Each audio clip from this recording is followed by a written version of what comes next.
All right, what do you need to do to become independently wealthy helping people buy new and used vehicles? By the way, do you think you can become independently wealthy selling cars? Yes. Yeah, the answer is yes, you can. Okay, and if you become independently wealthy, you're not going to be the first one. Okay, it's been done. Now, do most people become independently wealthy selling cars? No.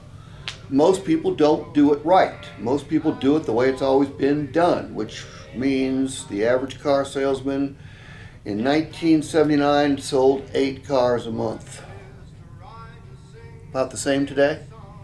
Yeah, depending on what circle. But Right. Yeah, About we're the about there. About the same today. It's nuts.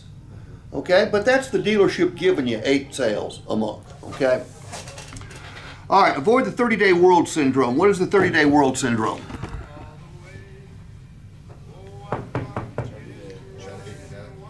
Well, you worked hard in November? Yeah. Worked hard in November? Worked hard in November? Okay, then what happens on December 1st? Go back to 0. We start all over. Okay? Look, it's okay for an automobile dealership to run on a 30-day cycle. It's a small business. That's how the financial statement works. It's not okay for a commission salesperson.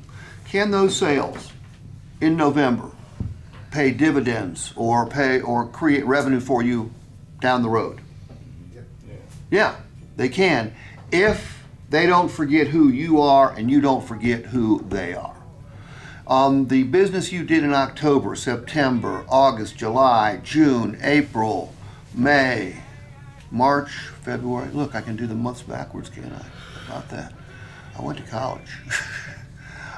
All those people can become sources of revenue for you if they don't forget who you are and you don't forget who they are. Never let anyone you help buy a new or used vehicle ever forget you. Don't you ever forget anyone you helped buy a new or used vehicle. When possible, always offer to provide your customer referrals. It's an idea I got from another salesperson. He said, you know, if my customer is in a business where I can provide them referrals, I tell them I'm going to, and I remind them every month that I'm going to. Because if I'm sending you referrals, is there a good chance you might send me one? Yes, sir. Exactly. When following up, just offer to be of service to your customer. Okay, and I'll give you a couple voice messages and text you can use in just a second. Forget traditional follow-up advice. Don't rely solely on traditional referral strategies. They are mostly ineffective. I was taught to ask for 4 or 5 names at delivery. I was taught to ask them for referrals every time I made a follow-up phone call. It never, ever, well, not ever. It worked 1 in 1,000 times. But people are taught to do it, even though it doesn't work. That's what morons we are in this business.